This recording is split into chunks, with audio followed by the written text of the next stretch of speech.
What's going on, my beautiful babies out there? It's the Beastly Gamer here, and welcome to my channel. And don't ask me why I'm talking like this. I'm just feeling good about life. I'm feeling good about my wife, my children, my YouTube channel, and about you. And so today we're going to talk about Gran Turismo on the PlayStation 3 and what the makers of the game actually had to go through to make it. Now, if you guys recall, the PlayStation 3 had lots and lots of issues when it came to development because of this new and expansive and progressive cell processor.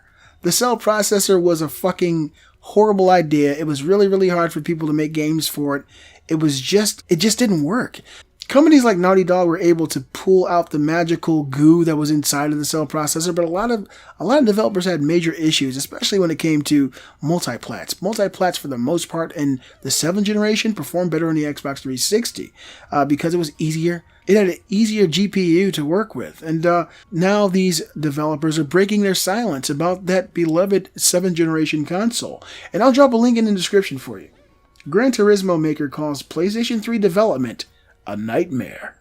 If you were on our website about a year ago, you may remember an extensive coverage on the baffling architecture behind PlayStation 3's unique cell processor. Many developers reportedly encountered difficulties trying to program for it effectively.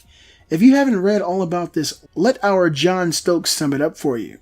The PlayStation 3 was all about more hype, and more programming headaches. Gran Turismo 5 and 6 were nightmares thanks to the PlayStation 3. While Sony's way out in front compared to Microsoft this generation, all they could do last generation was keep up. Part of that was because of the system's reputation for being difficult to develop for. Where the PlayStation 4 has all the highest resolution, fastest frame rate games, the PS3 was often the one that got the clunky ports last time around. It wasn't just something that we were seeing from the outside either. Those inside, all the way inside, really did have a tough time of it. Talking to IGN, Polyphony Digital boss Kazunori Yamauchi spoke about the experience of developing for the system once described as looking like the George Foreman grill, and those grills work. Yamauchi said, quote, "The conditions for Gran Turismo 6 were really against us, mainly because the PlayStation 3 hardware was a very difficult piece of hardware to develop for, and it caused our development team a lot of stress. So, Gran Turismo 5 and 6 were really a nightmare for us." On the other hand, Yamauchi said the PlayStation 4 has the ability to answer all of our expectations, and that Gran Turismo Sport has a level of innovation not seen since Gran Turismo 1. His team, he says, is having a lot of fun developing the game, and that they've been able to take their time to get things like the physics-based rendering just right. PS4 and PS3 are vastly different. PS4, x86 architecture, very similar to a PC.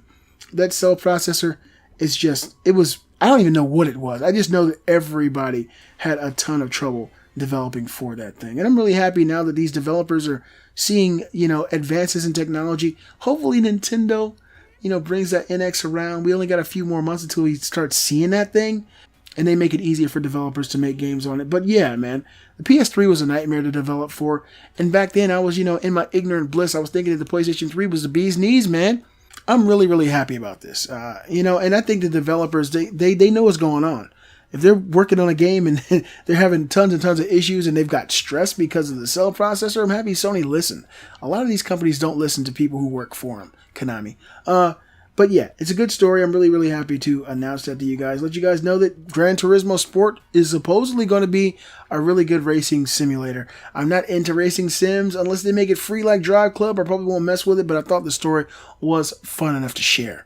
Be sure to give a thumbs up if you guys enjoyed the video. Follow me on Facebook and Twitter, and tell all your friends about me. I'm the Beastly Gamer, and I'll see you guys next time. Let it go.